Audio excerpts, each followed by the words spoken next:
Assalamualaikum warahmatullahi wabarakatuh. Perkenalkan, saya Nining Suciani dari PTI 4A dengan NPM 19183207042. Di sini saya akan menjelaskan materi yaitu tentang alat dan bahan dalam perakitan komputer.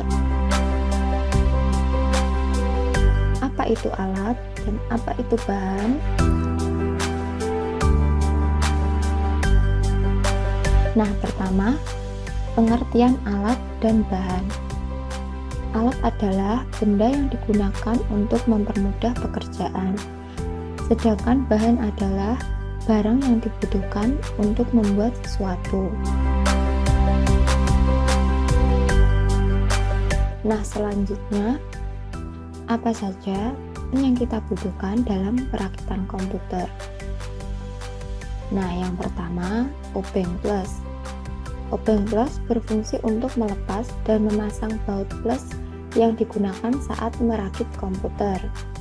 Sedangkan fungsinya hampir sama dengan obeng plus, yang berbeda hanya obeng minus digunakan untuk baut yang minus. Selanjutnya adalah tang lancip. Tang lancip berfungsi untuk menjepit benda kecil. Lalu pinset. Pinset berfungsi untuk mengambil baut atau bahan kecil dari perakitan komputer.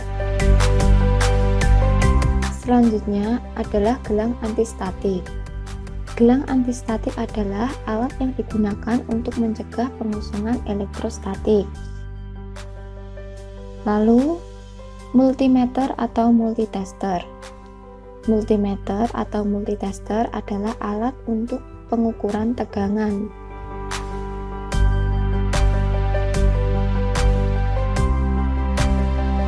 Selanjutnya adalah bahan-bahan yang diperlukan untuk perakitan komputer. Pertama adalah motherboard. Motherboard berfungsi sebagai papan induk pada komputer. Maksudnya yaitu motherboard sebagai tempat di mana kita meletakkan berbagai komponen. Motherboard ini memegang dan memungkinkan komunikasi antar komponen lainnya, seperti unit pemrosesan sentral dan memori, dan menyediakan konektor untuk periferal lainnya. Selanjutnya yaitu prosesor.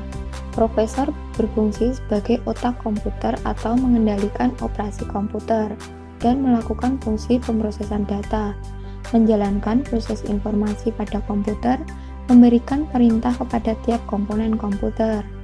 Lalu selanjutnya, kartu grafis atau VGA card, Video Graphics Array. VGA card adalah perangkat yang berfungsi mengubah sinyal digital dari komputer menjadi tampilan grafik di layar monitor. Lalu selanjutnya adalah heatsink atau kipas prosesor. Heatsink adalah kipas pendingin prosesor dan komponen lain di sekitarnya.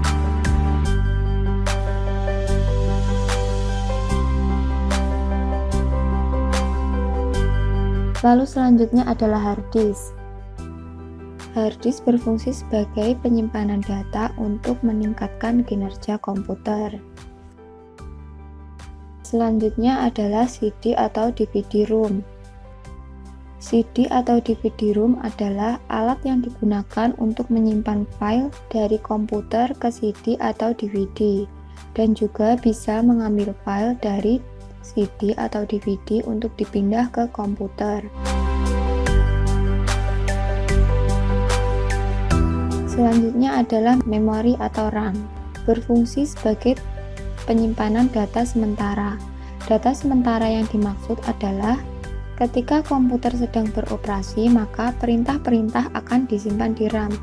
Tetapi jika saat komputer dimatikan, maka data dalam RAM akan hilang. Selanjutnya adalah power supply. Power supply berfungsi sebagai pengatur dan pengalir arus listrik ke setiap komponen komputer. Selanjutnya adalah casing. Casing merupakan bagian terluar CPU sebagai wadah dan juga pelindung komponen-komponen yang ada di dalamnya. Selanjutnya adalah keyboard dan juga mouse. Keyboard dan mouse di sini adalah sebagai komponen tambahan sebagai pelengkap dari sebuah komputer dan merupakan perangkat input untuk memasukkan perintah ke komputer. Nah, selanjutnya adalah monitor. Monitor adalah alat output untuk menampilkan gambar hasil olahan dari CPU.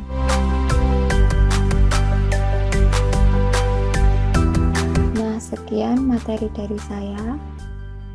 Terima kasih dan wassalamualaikum warahmatullahi wabarakatuh.